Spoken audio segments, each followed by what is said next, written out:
అందరికీ నమస్తే అండి. Welcome back to our channel. ముందుగా మీ అందరికీ మన పెద్ద పండుగ సంక్రాంతి శుభాకాంక్షలు.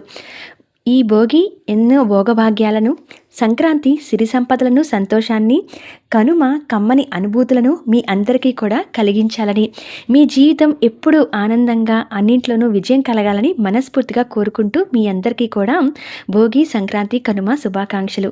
ఇది మనందరికీ చాలా పెద్ద పండగగా చెప్తూ ఉంటాం. మరి ఈ భోగి, సంక్రాంతి, కనుమ ఏ రోజున వచ్చాయి? ఇంటిని, పూజా గదిని ఎప్పుడు శుభ్రం చేసుకోవాలి? చాలామంది సంక్రాంతి 14 లేక 15 అని అడుగుతున్నారు. అలాగే భోగి విశిష్టత ఏంటి? భోగి రోజు, సంక్రాంతి రోజు, కనుమ రోజు ఎటువంటి నియమాలు పాటించాలి? ఏమేం పనులు చేయాలి? ఎటువంటి దానాలను ఇవ్వాలి? ఇవన్నీ కూడా పూర్తి వివరాలతో ఈ వీడియోని షేర్ చేస్తున్నానండి. ఎక్కడా కూడా స్కిప్ చేయకుండా చూస్తారని అనుకుంటున్నాను. ముందుగా మనకి ఈ సంక్రాంతి, మకర సంక్రమణం జరిగే రోజుని సంక్రాంతిగా మనం భావిస్తూ పెద్ద పండగగా జరుపుకుంటూ ఉంటాము. భోగి పండుగ అంటే సూర్యనారాయణమూర్తి ఒక రాశి నుండి మరొక రాశిలోకి ప్రవేశించే ముందు రోజున భోగి పండగగా జరుపుకుంటాం. అంటే సంక్రాంతికి ముందు రోజే ఈ భోగి. దక్షిణాయనం కాలానికి ఈ ఆఖరి రోజు. ఈ భోగి దక్షిణాయనంలో తాము ఎదుర్కొన్న కష్టాలను, బాధలను భోగి రూపంలో అగ్నిదేవునికి భోగి మంటల రూపంలో సమర్పించి రాబోయే ఉత్తరాయణ పుణ్యకాలంలో అందరూ కూడా సుఖశాంతులతో ఉండాలని ప్రార్థిస్తూ ఉంటాం. భోగి పండుగ అనేది ఒక ప్రత్యేక స్థానాన్ని కలిగి ఉంది. శ్రీరంగనాథ స్వామి ఆలయంలో గోదాదేవి లీనమై భోగాన్ని పొందిందని, అందుకు సంకేతంగా ఈ భోగి పండుగని జరుపుకుంటారని చెప్తారు. అందుకని ఈ భోగి పండుగ రోజు, భోగి రోజునే గోదాదేవి కళ్యాణాన్ని ఆచరిస్తూ ఉంటాము. మరి మనకి భోగి మంటలు అనేవి ప్రత్యేకంగా భోగి పండుగ రోజు ఎంతో విశేషంగా చేస్తూ ఉంటాం కదా. ఈ రోజున గోదాదేవి కళ్యాణాన్ని చేయించడం కానీ, ఇంట్లో చేసుకోవడం కానీ, లేదా కళ్యాణాన్ని వీక్షించినా కూడా కళ్యాణం చేసినంత, అంటే స్వామివారికి గోదాదేవి అమ్మవారికి కళ్యాణం చేయించినంత ఫలితం అయితే లభిస్తుంది. వరుసగా 3 రోజుల పెద్ద పండగగా ఈ పండగను జరుపుకుంటూ ఉంటాం. భోగి, సంక్రాంతి, కనుమ రోజు పశువుల పండగగా జరుపుకుంటూ ఎంతో సంబరంగా ఇంటిల్లిపాది అందరూ కూడా ఒక చోట చేరి ఎంతో విశేషంగా జరుపుకునే అతి పెద్ద పండుగే ఈ సంక్రాంతి పండుగ. సూర్యనారాయణమూర్తిని ఆరాధించే అతి ముఖ్యమైన రోజుగా చెప్తూ ఉంటారు. స్వామివారు తన పయనాన్ని ఉత్తరం వైపుకి మళ్లించి, స్వామివారి ఉత్తరాయణ పుణ్యకాలం కూడా మనకి ప్రారంభమవుతుంది కాబట్టి ఇది ఎంతో మంచి రోజులని చెప్తూ ఉంటారు. విష్ణుమూర్తి వారు వామనుడి అవతారంలో బలిచక్రవర్తిని పాతాళంలోకి తొక్కింది కూడా ఈ భోగి రోజేనట. అంతేకాకుండా శ్రీకృష్ణుడు భగవానుడు ఇంద్రుని పొగరుని అణిచివేసే గోవర్ధన పర్వతాన్ని ఎత్తిన రోజు కూడా ఈ రోజట. అంతేకాకుండా రైతుల కోసం ఈశ్వరుడు నందిని భూమి మీదకి పంపింది ఈ భోగి రోజేనట. అందుకని కనుమ రోజు ప్రత్యేకంగా పశువులకి పూజ చేయడం జరుగుతుంది. భోగి రోజు ఇంటి ముందు భోగి కుండలతో ముగ్గులు వేసుకోవటం, రంగవల్లికలు అందంగా వేసి భోగి రోజు తెల్లవారుజామున లేచి భోగి మంటలు వేసుకోవటం, గొబ్బెమ్మలు పెట్టడం. అయితే ఇది ధనుర్మాసం నుండే మొదలవుతుంది. ఈ భోగి రోజు అతి ముఖ్యంగా చేసేది ఇంటి ముందు ముగ్గులు వేసి వాటి మధ్యలో గొబ్బెమ్మలు పెట్టి వాటికి పూజ చేసి ఆడపిల్లలందరూ కూడా వాటి చుట్టూ పాటలు పాడుతూ, ఆడుతూ, పాడుతూ గడుపుతూ ఉంటారు. అలా చేయడం వల్ల కన్నెపిల్లలకి మంచి అబ్బాయితో వరుడుగా లభించి వివాహ యోగం కలుగుతుందని, ఇక పెళ్ళైన ఆడవారందరికీ సౌభాగ్యం కలుగుతుందని, సంతానం లేని వారికి సంతానం కలుగుతుందని చెప్తారు. అంతేకాకుండా పిండిలో ముగ్గులు వేయటం వల్ల ఆ పిండి క్రిమికీటకాలకు, పక్షులకు ఆహారంగా ఉపయోగపడి అవేవి కూడా మన ఇళ్లలోకి రాకుండా నివారించవచ్చని ఈ ముగ్గులో అంతరార్థం కూడా. అందుకే ఈ భోగి రోజు ముగ్గులు వేసుకోవడం, గొబ్బెమ్మలు పెట్టడం, పూజ చేసుకోవడం, తెల్లవారుజామున ముఖ్యంగా భోగి మంటలు, భోగి స్నానం, ఇంట్లో పూజ చేసుకోవడం, గోదాదేవి కళ్యాణాన్ని ఆచరించడం లేదా ఆచరించలేకపోతే దేవాలయాల్లో వీక్షించడం, దీనివల్ల చాలా మంచి ఫలితాలు కలుగుతాయని అంటారు. ఇన్ని విశిష్టతలున్న ఈ పండుగ ఎప్పుడు వచ్చింది అని అంటే, మనకి క్యాలెండర్లో చూసుకుంటే 2026 జనవరి 14వ తారీఖు భోగిగా ఏకాదశి తిథితో, 15 సంక్రాంతి, 16 కనుమగా ఉంది. అయితే దీంట్లో చాలామంది 14, 15 సంక్రాంతి అనేది, అది కూడా నేను ఇక్కడ చెప్తానండి. చాలా సందేహాలు అయితే ఉన్నాయి. అయితే ముందుగా ఇంటిని, పూజా గదిని శుభ్రం చేసుకోవాలి అని అంటే ఈ ముందు రోజుల్లో చూసుకుంటే మంగళ శుక్రవారాలు కాకుండా శుభ్రపరచుకోవడమే. అయితే చాలామంది సంక్రాంతి పనులు ప్రారంభించే ఉంటారు. ఎప్పుడో ఆల్రెడీ అటక మీద నుంచి సామాన్లని దించడం, శుభ్రాలు చేసుకోవడం, కావాల్సినవి వండుకోవడానికి ప్రిపేర్ చేసుకోవడం, ఇవన్నీ చేసే ఉంటారు. ఎందుకంటే ఇక మనకి సంక్రాంతి దగ్గరకు వచ్చేసింది కాబట్టి ఎవరైనా ఇప్పటి వరకు శుభ్రం చేసుకోలేదు అనుకున్న వారైతే మంగళ శుక్రవారాలు కాకుండా మిగతా డేట్స్లో నేను చూపిస్తున్న డేట్లో మీరు శుభ్రం చేసుకోవచ్చు. అంటే 8వ తారీఖు గురువారం, 9 మళ్ళీ శుక్రవారం వచ్చింది. ఆ రోజు చేసుకోకుండా 10 కానీ, 11 కానీ, 12 కానీ చేసుకోవాలి. 13 మళ్ళీ మంగళవారం వచ్చింది. ఈ లోపైతే చేసుకోండి. అయితే ఇప్పటివరకు ప్రారంభించని వాళ్ళు మాత్రమే, ఆల్రెడీ ఇది చాలా పెద్ద పండుగ కాబట్టి ఇప్పటికే పైనుంచి సామాన్లు దించి తోమడాలు, అవి మళ్ళీ శుభ్రపరచుకోవడాలు, పూజ గదిని సిద్ధం చేసుకోవడం ఇవన్నీ ఆల్రెడీ చేసే ఉంటారండి చాలామంది. చెయ్యని వాళ్ళ గురించి ఇక్కడ ఒకసారి చూపించాను. అయితే ఇక్కడ మనకి 14, 15 సంక్రాంతి పండుగ. మరి భోగి ఎప్పుడు చేసుకోవాలని సందేహం చాలామందిలో ఉంది కదా. మనకి కొన్ని ఉన్న పంచాంగాల ప్రకారం చెప్పిన దాని ప్రకారం ఏంటంటే దృగ్ గణితం అనేది లెక్క ప్రకారం కూడా 13వ తారీఖు భోగి చేసుకొని 14వ తారీఖు మధ్యాహ్నం 3:07 నుంచి మకర సంక్రమణం జరిగిందని, కాబట్టి 14 మకర సంక్రాంతి చేసుకోవాలి కనుక 13 భోగి చేసుకోవాలని కొంతమంది వాదిస్తుంటే, 14 రాత్రి 8:13 మకర సంక్రమణం జరిగింది కాబట్టి పుణ్యకాలం ప్రారంభకాలం చూసుకుంటే సూర్యోదయానికి 15 నుంచి ఉంది కాబట్టి 15 మకర సంక్రాంతి జరుపుకోవాలని కొంతమంది వాదన కూడా. అయితే ఇది పెద్దలు కూడా కొంతమంది 14 సంక్రాంతిగా భావిస్తుంటే, కొన్ని ఎక్కువ దేవస్థానాలు వాళ్ళు 15 సంక్రాంతి జరుపుకోవాలని నిర్ణయించారన్నమాట. దృగ్గణిత సిద్ధాంత ప్రకారం 14 సంక్రాంతిని కొంతమంది భావిస్తుంటే, పూర్వగణిత సిద్ధాంతం ప్రకారం 15వ తారీఖు సంక్రాంతి జరుపుకోవాల్సిందిగా కొంతమంది చెప్తూ ఉన్నారు. మరి దీని ప్రకారం ఏదైనా కానీ ఇంటిని పూజాగిని శుభ్రం చేసుకొని మనం అన్ని ప్రిపరేషన్లో ఉంటే చక్కగా ఇటు భోగిని సంక్రాంతిని కూడా జరుపుకోవచ్చు. మీ ఇంట్లో పెద్దవాళ్ళు ఎవరినైతే ఫాలో అవ్వదలుచుకున్నారో ఒక్కసారి మాట్లాడుకొని దాని ప్రకారము ఈ పండుగని జరుపుకోవాల్సిందిగా అనుకుంటున్నాను నేను. ఎందుకనంటే ఇలా 2 రకాలుగా డేట్స్ చెప్పి ఇంకా కన్ఫ్యూజన్లో ఉన్నప్పుడు అందరూ కూడా ఏదైతే ఫాలో అవుతారో ఎక్కువ మంది ఫాలో అవుతుంది 14వ తారీఖు భోగి, 15 సంక్రాంతి, 16వ తారీఖు కనుమ, 17 ముక్కనుమగా ఫాలో అవుతున్నారు కాబట్టి మీరు కూడా అదే విధానాన్ని పాటించాలి అని అనుకుంటే అలానే పాటించి మీరు ఈ పండుగను చేసుకోవచ్చు. మరి అందరూ కూడా భోగి రోజు తెల్లవారుజామున భోగి మంటలైతే తప్పనిసరిగా వేస్తారండి. అంతేకాకుండా ఈ భోగి మంటలు వేయటమే కాకుండా వీటి మీద నీటిని కాల్చుకుంటూ ఉంటారు. ఈ రోజున తప్పనిసరిగా పాటించాల్సింది అభ్యంగన స్నానం, తైల అభ్యంగన స్నానాన్ని ఆచరించాలి. అంటే నల్ల నువ్వులని పొడిగా చేసి ఆ పిండితో ఒళ్ళు రుద్దుకొని స్నానం చేస్తారు. నల్ల నువ్వుల నుండి వంటికి పండించి ఆ తర్వాత వాళ్ళు తలస్నానాన్ని ఆచరిస్తూ ఉంటారు. భోగి మంటల మీద కాచుకున్న నీరు పోసుకోవడం వల్ల ఎటువంటి పీడ ఉన్నా కూడా నరదిష్టి ఉన్నా పోతుందని చెప్తూ ఉంటారు. అందులో ప్రత్యేకంగా భోగి రోజు చేసేది మరొకటి గొబ్బెమ్మల పూజ. అందరూ కూడా ముగ్గు వేసి ఈ విధంగా ఆవు పేడతో గొబ్బులిలాగా చేసి ఇలా ముగ్గు మధ్యలో పెట్టి వాటిని చక్కగా పువ్వులతో అలంకరించి ఆడవారందరూ పూజ చేసుకుంటూ ఉంటారు. మరి ఇది కనీసం గొబ్బెమ్మలు ఇంట్లో అయినా నేను పూజ ఎలా చేసుకోవాలి అనేది ఇక్కడ ఒక వీడియో షేర్ చేశానండి. గోమయం దొరికితే అంటే ఆవు పేడ దొరికిన వారైతే తప్పనిసరిగా కన్నెపిల్లల చేత ఈ పూజ చేస్తే కనుక చిన్న పిల్లల దగ్గర నుంచి కూడా కన్నెపిల్లల వరకు చేస్తారు, పెళ్ళైన ఆడవారు కూడా చేస్తారు సౌభాగ్యం కోసం. ఇది ఎలా చేయాలో ఒక వీడియో కూడా షేర్ చేశానండి. మీకు నచ్చితే కనుక ఆ విధంగా చేయండి. ఇక భోగి మంటల విషయానికి వస్తే, భోగి మంటలు అలా నలుగురు కలిసి ఒక చోట వేసుకొని భోగి మంటల్ని వేసుకోవడం కానీ, లేదా ఎవరింటి ముందు వారు భోగి మంటల్ని వేసుకొని ఇంట్లో ఉన్న పాత సామానన్నీ కూడా వేసి దాంట్లో భోగి మంటలు వేస్తూ ఉంటారు. అంతేకాకుండా ముందుగా భోగి మంటలు వేసేటప్పుడు ముందుగా ధనుర్మాసం మొదలు నుంచి ఎవరైతే గొబ్బెమ్మలు పెట్టారో వాటితో ఆవు పిడకలు తయారు చేసుకుని ఎండబెట్టుకుని సిద్ధంగా ఉంచుకుంటారు. ఆవు పిడకల్ని పేర్చి కర్పూరం వేసి ముందుగా వెలిగించి ఆ తర్వాత ఆ భోగి మంటల్లో రావి ఆకులు కానీ మామిడి ఆకులు కానీ ఇటువంటివి కూడా కలిపి ఆ మంటలు వేసుకుంటారు. ఇక ఆ తర్వాత అగ్నిహోత్రునికి నమస్కారం చేసుకొని అప్పుడు ఇంట్లో ఉన్న పనికిరాని వస్తువులు వేస్తారు. అయితే దీంట్లో చదువుకున్న బుక్స్ ఏవైతే ఉంటాయో అవి అయిపోయినాయి కదా అని అటువంటివి అయితే వేయకండి. ఎందుకంటే పుస్తకాలు మనకి జ్ఞానాన్ని సంపాదించి పెడతాయి కాబట్టి అటువంటి పుస్తకాలు అయిపోయినవైనా సరే ఈ మంటల్లో వేయకండి. ఇంట్లో ఉన్న పాత వస్తువులు వేయటం వల్ల మన ఇంట్లో ఉన్న ఎటువంటి కీడు ఉన్నా పోతుందని, నరదిష్టి ఉన్నా పోతుందని నమ్ముతాం కనుక ఆ భోగి మంటల్లో పాత వస్తువులను వేయటం జరుగుతుంది. ఇలా భోగి మంటల్ని వేయటం వల్ల అనేక సమస్యలను పారద్రోలి కొత్త జీవితాన్ని ప్రారంభిస్తున్నాము అనే ఒక నమ్మకంతో ఈ భోగి మంటలను ఏర్పాటు చేయడం జరుగుతుందట.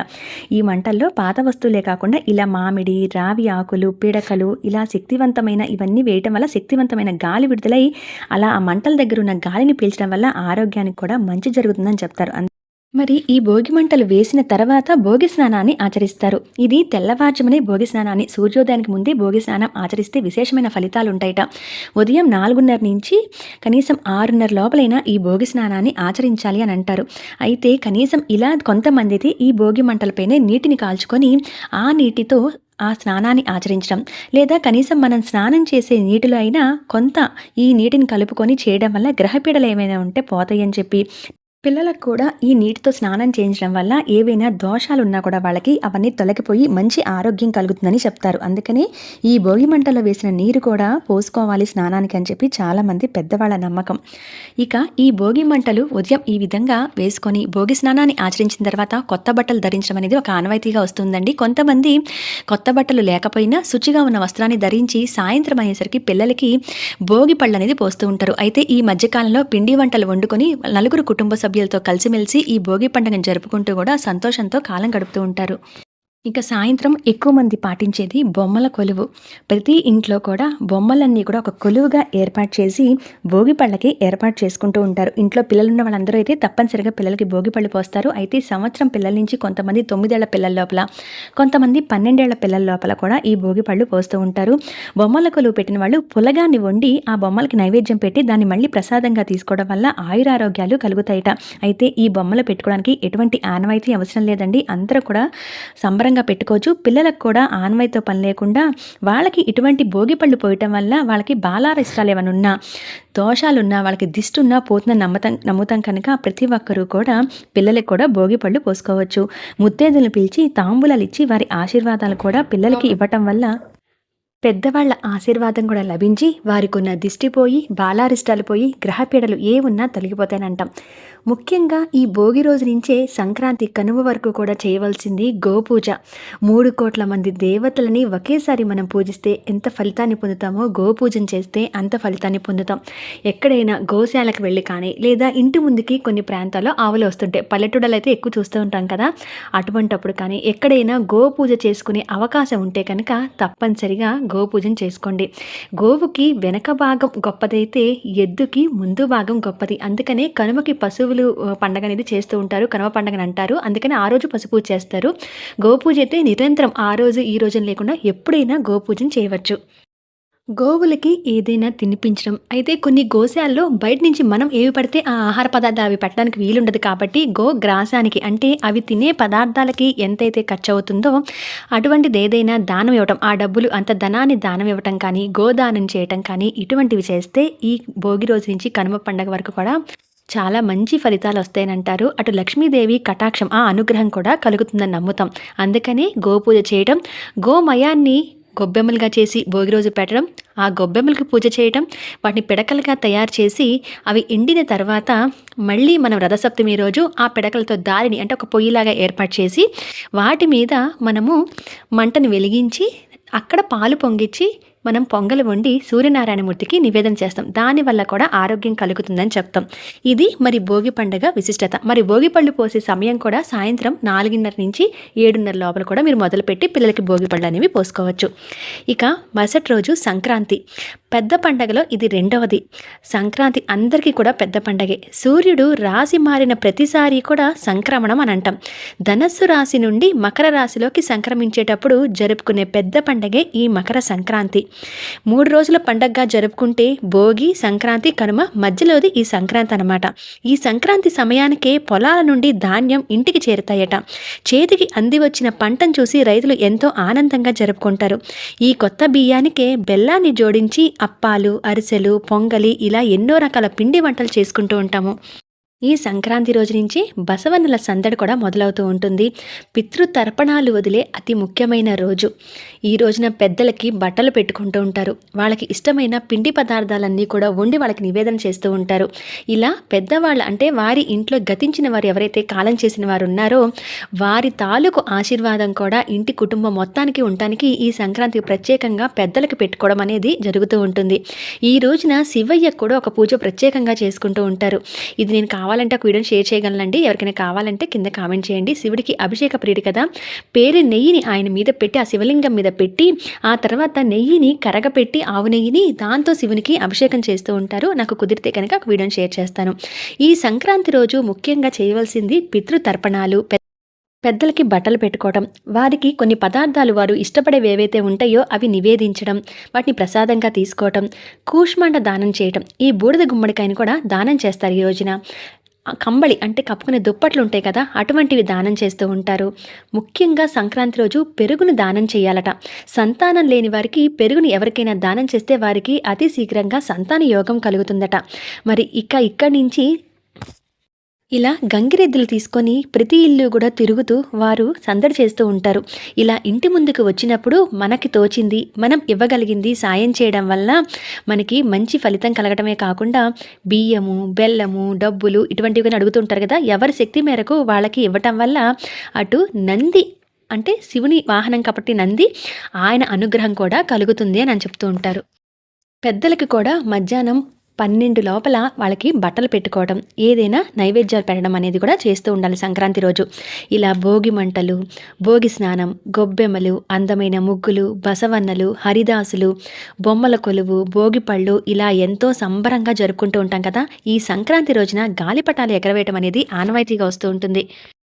పురాణాల ప్రకారం శ్రీరాముడు సంక్రాంతి రోజునే ఆకాశంలో గాలిపటాన్ని ఎగరేస్తే అది ఇంద్రలోకంలో ఉన్న ఇంద్రునికి చేరిందని, అప్పటి నుంచి పతంగులు ఎగరవేయటం ఆనవాయితీగా వస్తుందని చెప్తారు.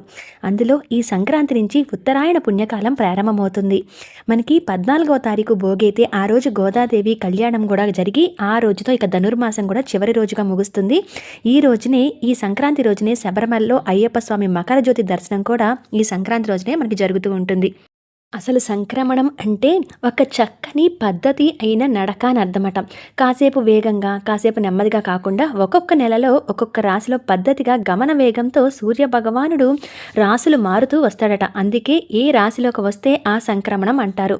అంటే సంక్రమణం అంటే సంక్రాంతి, క్రాంతి అన్నా కూడా కదలిక అని అర్థం. సంక్రాంతి అంటే పద్ధతిగా ఉండే ఒక కదలిక కాబట్టి దీనిని సంక్రాంతి అంటారు. మకర రాశిలోకి సంక్రమణం జరుగుతుంది కాబట్టి, అంటే ధనస్సు రాశి నుండి సూర్యనారాయణమూర్తి మకర రాశిలోకి సంక్రమణం జరుగుతున్నారు కాబట్టి దీనికి మకర సంక్రాంతి అని పేరు. మరి ఈ పెద్ద పండగలో మూడవది కనుమ పండగ. దీనిని పశువుల పండగ అని పిలుస్తారు. ఈ రోజున పశువులను శుభ్రం చేసి, అలంకరణ చేసి, పూజ అనంతరం ఆహారం పెడతారు. అలాగే కనుమ రోజు పితృదేవతలు బయటికి వస్తారని, వారిని తలుచుకుంటూ కూడా ప్రసాదాలను పెట్టాలని అంటారట. పెద్దలకి బట్టలు పెట్టడం, ఇలా నైవేద్యాలు పెట్టడం, వారిని తలుచుకుంటూ ఎవరికైనా ఏదైనా దానాలు చేయడం, తర్పణాలు వదలటం, ఇవన్నీ సంక్రాంతి రోజు చేసుకుంటే ఎవరికైతే ఆ రోజు కుదరదో, ఆ రోజు చేయలేని వారు ఎవరైతే ఉంటారో వారు తప్పనిసరిగా కనుమ రోజైనా కూడా ఈ కార్యక్రమాలన్నీ చేసుకోవచ్చు. కనుమ రోజు కూడా మినుములు తినాలి అనేది ఒక సంకేతంగా చెప్తారు.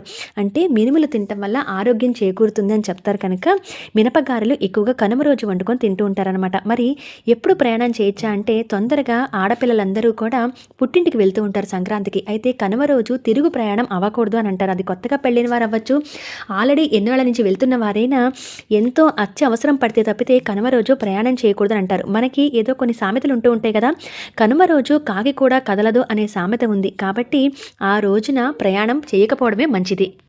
అయితే ఎంతో అత్యవసరం తప్పితే ప్రయాణం చేయకండి. మరుసటి రోజు మనకి ముక్కనుమ అంటే 4వ రోజు. ఈరోజు నాన్ వెజ్ వండుకునేవారు కానీ వీరందరూ ఎక్కువగా కనుమ రోజు లేదా ముక్కనుమ రోజు నాన్ వెజ్ అని తినేవారు కూడా అవన్నీ వండుకుంటూ ఉంటారు. అయితే కొంతమంది ముక్కనుమ రోజు సావిత్రి గౌరీ వ్రతాన్ని ప్రారంభిస్తారు. దీనిలో బొమ్మల నోము అని అంటారు. దీన్ని మట్టితో బొమ్మలు చేస్తూ 9 రోజులు కూడా పూజ చేస్తూ 9 రకాల నైవేద్యాలు పెడుతూ కూడా ఈ పూజను చేయడం జరుగుతుంది. ఇది కొంతమంది పద్ధతిగా చేసుకుంటూ ఉంటారు సావిత్రి గౌరీ వ్రతాన్ని. మరి 17 ముక్కనుమ జరుపుకునే వారైతే శనివారం వచ్చింది కాబట్టి మరి మీ ఇంట్లో శనివారం నాన్ వెజ్ తినము అనుకుంటే ఆ ముందు రోజు జరుపుకోవటం, వండుకొని తినటం లేదా ఆదివారం వరకు వెయిట్ చేయడం అనేది మీ ఇంటి పద్ధతిని బట్టి ఫాలో అవ్వండి. మరి ఇంత విశిష్టత, ఇన్ని సంబరాలు కలగలిపి ఉన్న ఈ 3 రోజుల పండగే కలయికే ఈ సంక్రాంతి. మరి ఈ సంక్రాంతి ఎన్నో సంబరాలను మీ జీవితాల్లో తేవాలి. ఎంతో సంతోషంగా ఈ పండగని మీ కుటుంబ సభ్యులతో అందరితో కూడా కలిసి జరుపుకోవాలని మనస్ఫూర్తిగా కోరుకుంటూ, మరి పిల్లలకి భోగిపళ్ళు ఎలా పొయ్యాలి, అసలు భోగిపళ్ళలో ఏమేమి కలుపుకోవాలి, ముందు ఎవరు పొయ్యాలి, ఏ వయసు వారికి పొయ్యాలి, ఇవన్నీ కూడా నేను రేపటి వీడియోలో షేర్ చేస్తాను. మరి ఈ ఇన్ఫర్మేషన్ మీకు అందరికీ కూడా యూస్ఫుల్గా ఉంటుందని అనుకుంటున్నాను. నచ్చితే లైక్ చేసి, షేర్ చేసి, కామెంట్ చేయండి. ఇలానే నాకు ఇంకా సపోర్ట్ చేస్తారని అనుకుంటున్నాను. మరి మరొక మంచి ఇన్ఫర్మేటివ్ వీడియోతో మళ్ళీ కలుస్తానండి. అంతవరకు సెలవు. నమస్కారం.